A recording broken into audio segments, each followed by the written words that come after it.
Daily अपडेटसाठी लोकमतवर subscribe करा आणि बेल आयकॉनवर क्लिक करा। मी सर्वप्रथम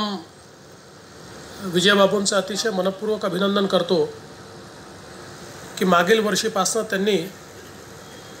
आपल्या संत्र्याला जागतिक दर्जा मिळावा याकरता वर्ल्ड ऑरेंज फेस्टिवल सुरू केलं आणि यावर्षी त्या वर्ल्ड ऑरेंज फेस्टिवलची दुसरी कडी म्हणजे दुसरं वर्ष या ठिकाणी आपण साजरं करतो। या फेस्टिवलच्या पाठीमागचा उद्देश हा एकीकडे आमच्या संत्र्याला रिकग्निशन मिळावं,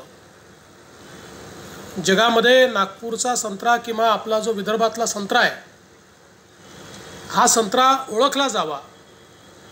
आणि त्यासोबत या महोत्सवाच्या निमित्ताने विविध संशोधकांना एकत्रित आणून आमची क्वालिटी कशी सुधारता येईल, नवीन प्रकारची प्रजाती आम्हाला कशी मिळू शकेल, कशा प्रकारे आमचा संत्रा उत्पादक शेतकरी हा अधिक चांगल्या प्रकारे त्या ठिकाणी आपली बाग फुलवू शकेल याकरता विविध प्रकारचे प्रयोग आणि त्यासोबत संत्र्यावर व्हॅल्यू ॲडिशन करून त्याचं वेगवेगळ्या खाद्यपदार्थामध्ये रूपांतर करून त्यातनं एक वेगळं मार्केट हे संत्र्याकरता उपलब्ध करून देणं, पेयांमध्ये उपलब्ध करून देणं, अशा विविध गोष्टींना एकत्रितपणे या महोत्सवाच्या निमित्ताने चालना देण्याचं काम आज या ठिकाणी होत आहे। मी खरोखर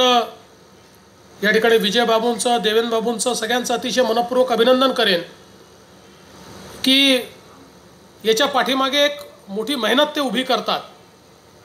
आणि विविध संस्था ज्या या क्षेत्रात काम करणारे आहेत, मग विद्यापीठं असतील, केंद्र राज्य सरकारच्या संस्था असतील आणि आंतरराष्ट्रीय संस्था असतील, या सगळ्यांना या ठिकाणी एकत्रित आणण्याचं काम केलं जातं।